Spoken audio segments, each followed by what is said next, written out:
đã rồi này chị đóng chưa ngay rồi bạn ná đóng chưa người tao về mình đi cài mình đi tàu ấy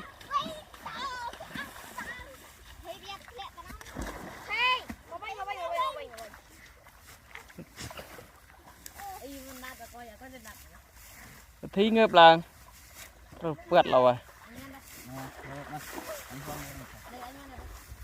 cái đâu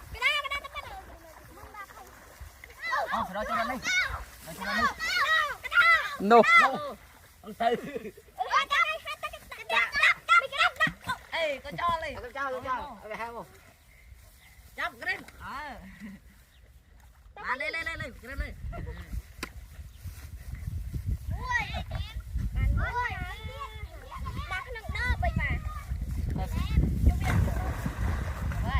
Mình chưa cho không đi. Bên đây. Chồng không. Cái chưa biết nào. Tao đi ngồi chứ. Mình cái nè. Nó chăm con đi anh. Ở đây.